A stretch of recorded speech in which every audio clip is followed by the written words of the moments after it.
بسم اللہ الرحمن الرحیم وتعز من تشاء وتذل من تشاء کا مکمل حصہ سورہ آل عمران آیت 26 میں ہے، جو قرآن پاک کے تیسرے پارے میں موجود ہے۔ مکمل آیت: قل اللہم مالک الملک تؤتی الملک من تشاء وتنزع الملک ممن تشاء وتعز من تشاء وتذل من تشاء بیدک الخیر انک علی کل شیء قدیر۔ ترجمہ: کہو اے اللہ بادشاہی کے مالک، تو جسے چاہتا ہے حکومت دیتا ہے اور جس سے چاہتا ہے حکومت چھین لیتا ہے، تو جسے چاہتا ہے عزت دیتا ہے اور جسے چاہتا ہے ذلت دیتا ہے، بھلائی تیرے ہی ہاتھ میں ہے، بے شک تو ہر چیز پر قادر ہے۔ وضاحت: یہ آیت ہمیں یہ درس دیتی ہے کہ ہر قسم کی حکومت، عزت و ذلت کا مالک صرف اللہ تعالیٰ ہے۔ کوئی بھی انسان اپنی طاقت، دولت یا مقام کی بنیاد پر عزت یا ذلت کا فیصلہ نہیں کر سکتا۔ اللہ ہی عزت دینے والا اور ذلت دینے والا ہے۔ اہمیت: یہ آیت مسلمانوں کو اس بات کا شعور دیتی ہے کہ دنیاوی عزت و ذلت صرف اللہ کی مرضی پر منحصر ہے، اس لیے انسان کو عاجزی اور شکر گزاری کا مظاہرہ کرنا چاہیے اور اللہ کی طرف سے ہر نعمت کو اس کی عطا سمجھنا چاہیے۔ وظائف: وتعز من تشاء وتذل من تشاء کا وظیفہ بھی ایک خاص اہمیت رکھتا ہے، کیونکہ یہ آیت اللہ تعالیٰ کی قدرت اور اختیار کو ظاہر کرتی ہے۔ اس وظیفے کو مختلف مقاصد کے لیے پڑھا جا سکتا ہے اور ہر مقصد کے ساتھ نیت اور خلوص ضروری ہے۔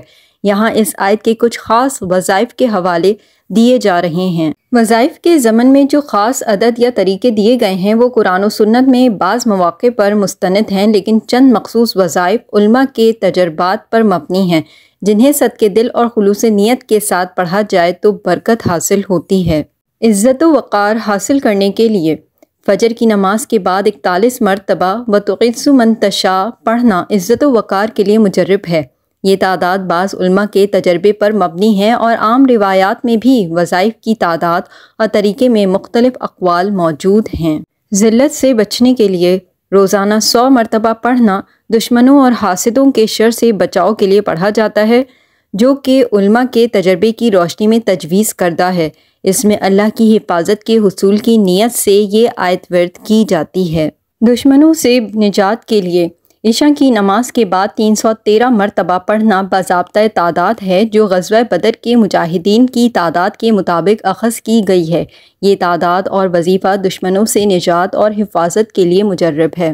حکومت یا اقتدار کے لیے 21 دن تک روزانہ 100 مرتبہ یہ آیت پڑھنا علماء کے بتائے گئے وظائف میں سے ایک ہے، جو حکومت یا اقتدار کی مضبوطی کے لیے کیا جاتا ہے۔ حدیث کی روشنی میں ترمذی میں حضرت ابن عباس رضی اللہ تعالیٰ عنہ کی حدیث ہے کہ رسول اللہ صلی اللہ علیہ وآلہ وسلم نے فرمایا، اللہ جسے عزت دینا چاہتا ہے اسے کوئی ذلت نہیں دے سکتا، اور جسے ذلیل کرنا چاہتا ہے اسے کوئی عزت نہیں دے سکتا۔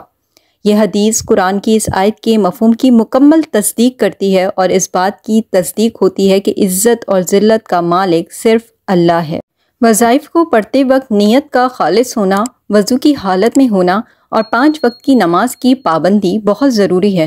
اللہ تعالیٰ کے ناموں اور آیات کا ورد دل کی گہرائیوں سے کیا جائے تاکہ اللہ کی رحمت اور برکت حاصل ہو۔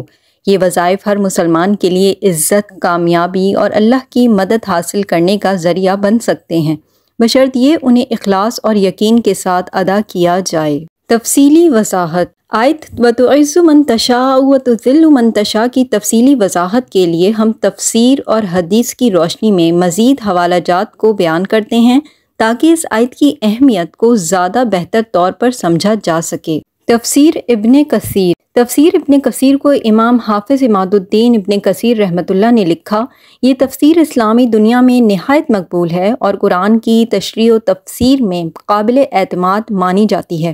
سورہ آل عمران کی اس آیت 26 کی تفسیر میں ابن کثیر رحمۃ اللہ فرماتے ہیں کہ اس آیت کا تعلق اللہ کی قدرت و اختیار سے ہے۔ ابن کثیر کے مطابق یہ آیت بتاتی ہے کہ اللہ تعالیٰ اپنی حکمت کے تحت کسی کو عزت دیتا ہے اور کسی کو ذلت۔ مثلاً جب وہ کسی قوم یا فرد کو امتحان میں ڈالنا چاہتا ہے تو انہیں ذلت یا کامیابی دیتا ہے تاکہ لوگوں کو اللہ کے فیصلوں پر مکمل ایمان ہو۔ اللہ نے اپنے رسولوں کے ذریعے اپنے بندوں کو یہ پیغام دیا ہے کہ کامیابی کا اصل ذریعہ اللہ کی رضا ہے۔ اگرچہ انسان کوشش اور محنت کرتا ہے، لیکن اصل فیصلہ اللہ کے ہاتھ میں ہے۔ تفسیر معروف القرآن مفتی محمد شفیع رحمۃ اللہ۔ مفتی محمد شفیع رحمۃ اللہ کی تفسیر معروف القرآن بھی اسلامی تعلیمات میں بہت معتبر مانی جاتی ہے۔ اس تفسیر میں انہوں نے اس آیت کے پس منظر اور اہمیت کو مزید واضح کیا ہے۔ ان کے مطابق یہ آیت مسلمانوں کو اپنی زندگی میں عاجزی و انکساری اختیار کرنے کا سبق دیتی ہے اور یہ یاد دہانی کراتی ہے کہ کامیابی اور عزت اللہ تعالیٰ کی مرضی کے تابع ہیں۔ معروف القرآن کے مطابق اس آیت کو نازل کرنے کا مقصد مسلمانوں کو تسلی دینا تھا کہ کامیابی اللہ کی رضا سے ملتی ہے، نہ کہ دنیاوی اسباب یا مادی وسائل سے۔ جب مسلمان مشکلات میں گھرے ہوتے ہیں تو اللہ انہیں اس طرح کی آیات سے صبر و سکون دیتا ہے اور انہیں اپنی طرف رجوع کرنے کا پیغام دیتا ہے۔ احادیث کا حوالہ۔ حدیث نبوی صلی اللہ علیہ وآلہ وسلم کی روشنی میں بھی اس آیت کی اہمیت کو سمجھا جا سکتا ہے۔ نبی کریم صلی اللہ علیہ وآلہ وسلم نے فرمایا، جو شخص اللہ کے لیے عاجزی اختیار کرتا ہے اللہ اسے بلند کرتا ہے۔ یہ حدیث صحیح مسلم کی کتاب البر والصلاۃ والآداب میں موجود ہے اور اس میں بتایا گیا ہے کہ اللہ تعالیٰ اپنے عاجز بندوں کو بلند مرتبہ دیتا ہے۔ جب انسان دنیاوی عزت یا شہرت کا طلبگار نہیں ہوتا بلکہ عاجزی و انکساری کا رویہ اختیار کرتا ہے تو اللہ اس کو دنیا و آخرت میں عزت سے نوازتا ہے۔ حوالہ امام مسلم، صحیح مسلم، کتاب البر والصلاۃ والآداب۔ تفسیر روح المعانی، علامہ محمود آلوسی۔ علامہ محمود آلوسی کی کتاب روح المعانی میں اس آیت کی تفسیر اس طرح کی گئی ہے کہ اس میں اللہ کی کامل قدرت کو بیان کیا گیا ہے۔ آلوسی رحمۃ اللہ کے مطابق اس آیت میں انسان کو توجہ دلائی گئی ہے کہ اس کی حقیقی کامیابی یا ناکامی اللہ کی مرضی پر ہے۔ روح المعانی کے مطابق یہ آیت اس وقت زیادہ مفید ہوتی ہے جب انسان دنیاوی مشکلات میں گھرا ہوتا ہے اور اسے کوئی صورت نظر نہیں آتی۔ ایسے وقت میں یہ یاد رکھنا کہ عزت اور ذلت اللہ کے اختیار میں ہے، انسان کو صبر اور امید کا درس دیتا ہے۔ تفسیر فتح القدیر، علامہ شوکانی رحمۃ اللہ۔ علامہ شوکانی نے اپنی تفسیر فتح القدیر میں اس آیت کی تشریح میں فرمایا ہے کہ اللہ تعالیٰ ہر قسم کی طاقت کا مالک ہے اور اس کے حکم کے بغیر کوئی بھی کامیاب یا ناکام نہیں ہو سکتا۔ ان کے مطابق یہ آیت اس بات کا درس دیتی ہے کہ ہمیں ہر حال میں اللہ سے مدد مانگنی چاہیے اور اسی پر بھروسہ کرنا چاہیے۔ خلاصہ، یہ حوالہ جات اس بات کو مضبوطی سے واضح کرتے ہیں کہ اللہ تعالیٰ کی قدرت کامل ہے اور وہی عزت و ذلت دینے والا ہے۔ ان تفسیروں سے ہمیں سیکھنے کو ملتا ہے کہ ہمیں اپنی زندگی میں عاجزی اور انکساری کو اپنانا چاہیے اور ہر حالت میں اللہ پر توکل کرنا چاہیے۔ پس منظر۔ آیت وَتُعِزُّ مَن تَشَاءُ وَتُذِلُّ مَن تَشَاء کے پس منظر کو سمجھنے کے لیے اس دور کے تاریخی واقعات اور اس آیت کے نزول کی وجہ کو جاننا ضروری ہے۔ سورہ آل عمران کی آیت مسلمانوں کو یہ پیغام دینے کے لیے نازل ہوئی تھی کہ اللہ تعالیٰ ہر چیز پر قادر ہے اور کامیابی یا ناکامی، عزت یا ذلت کا اختیار صرف اسی کے ہاتھ میں ہے۔ نمبر 1، غزوہ احد کا پس منظر۔ سورہ آل عمران میں کئی آیات کا تعلق غزوہ احد کے واقعات سے ہے۔ غزوہ احد اسلامی تاریخ کی ایک اہم جنگ ہے جو مسلمانوں اور قریش کے درمیان لڑی گئی۔ اس جنگ میں مسلمانوں کو ابتدائی کامیابی ملی لیکن بعد میں کچھ حکمت عملی کی غلطیوں کی وجہ سے انہیں نقصان کا سامنا کرنا پڑا۔ جب مسلمان اس میدان میں کامیابی حاصل کرنے کے قریب تھے تو کچھ تیر انداز اپنی جگہ چھوڑ کر مال غنیمت کی طرف متوجہ ہو گئے۔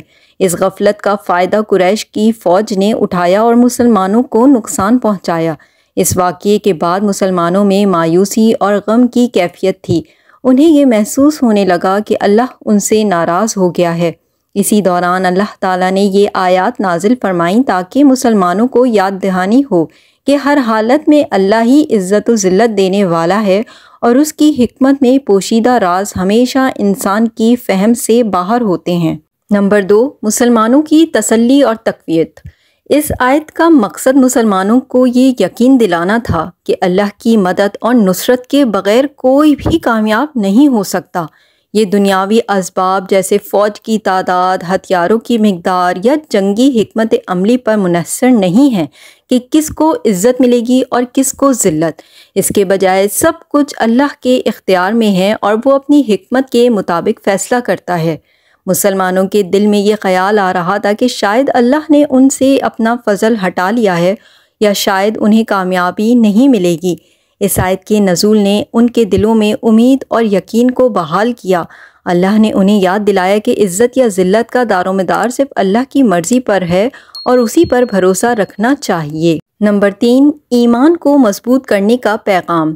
یہ آیت نہ صرف غزوہ احد کے پس منظر میں ہے بلکہ ہر مومن کے لیے یہ ایک مستقل سبق ہے کہ اسے اپنی کوششوں پر غرور نہیں کرنا چاہیے بلکہ اللہ پر بھروسہ کرنا چاہیے۔ اس آیت کے ذریعے مسلمانوں کو یہ پیغام دیا گیا کہ اگرچہ وہ دنیا میں بہت سی مشکلات کا سامنا کریں گے لیکن کامیابی صرف اللہ کی رضا اور اس کے حکم سے ملے گی۔ مثلاً اگر ایک شخص اپنے مال و دولت، علم یا تعلقات پر فخر کرتا ہے تو یہ آیت اسے یاد دلاتی ہے کہ عزت دینے اور ذلت دینے والا اللہ ہے، لہٰذا اپنی زندگی میں عاجزی اور انکساری اختیار کرنی چاہیے۔ نمبر 4، نبوت اور وحی کی تصدیق۔ یہ آیت نبی کریم صلی اللہ علیہ وآلہ وسلم کے مقام و مرتبے کو بھی واضح کرتی ہے۔ یہ اللہ کے رسول کی حیثیت کو مضبوطی سے تسلیم کراتی ہے کہ آپ صلی اللہ علیہ وآلہ وسلم اللہ کے محبوب نبی ہیں اور آپ صلی اللہ علیہ وسلم کی باتوں پر عمل ہی مسلمانوں کی کامیابی کا ذریعہ ہے۔ اللہ نے اس آیت کے ذریعے مسلمانوں کو یہ بتایا کہ ان کے نبی صلی اللہ علیہ وسلم کی رہنمائی اور ان کی تعلیمات ہی انہیں عزت کے مقام پر لے جا سکتی ہیں۔ نمبر 5، عاجزی اور انکساری کی ترغیب۔ یہ آیت ایک عمومی نصیحت بھی ہے کہ ہر شخص کو اپنی زندگی میں عاجزی اختیار کرنی چاہیے۔ دنیاوی طاقت یا حیثیت کبھی مستقل نہیں ہوتی۔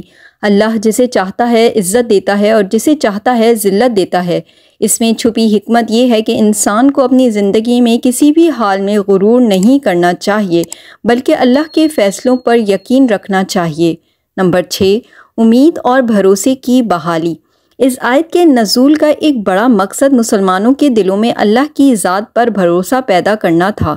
اللہ نے اس آیت کے ذریعے انہیں یاد دلایا کہ مشکل وقت میں بھی انہیں اللہ پر ایمان رکھنا چاہیے اور مایوس نہیں ہونا چاہیے۔ زندگی کے اتار چڑھاؤ اللہ کی حکمت کا حصہ ہیں اور اس کی رضا پر راضی رہنا چاہیے۔ خلاصہ، آیت وَتُعِزُّ مَن تَشَاءُ وَتُذِلُّ مَن تَشَاءُ کا نزول مسلمانوں کو اللہ کی قدرت اور اس کے فیصلوں پر ایمان کی طرف متوجہ کرنے کے لیے ہوا تھا۔ اس آیت نے مسلمانوں کو یہ سمجھنے میں مدد دی کہ دنیاوی کامیابی یا ناکامی اللہ کے حکم سے ملتی ہے۔ انسان کو ہر حالت میں اللہ پر توکل اور عاجزی کا راستہ اپنانا چاہیے۔ ویڈیو اگر پسند آئی ہے تو اسے لائک کیجئے، کامنٹ کیجئے اور شیئر کیجئے۔ چینل اگر ابھی تک سبسکرائب نہیں کیا تو پلیز سبسکرائب اٹ۔ جزاک اللہ۔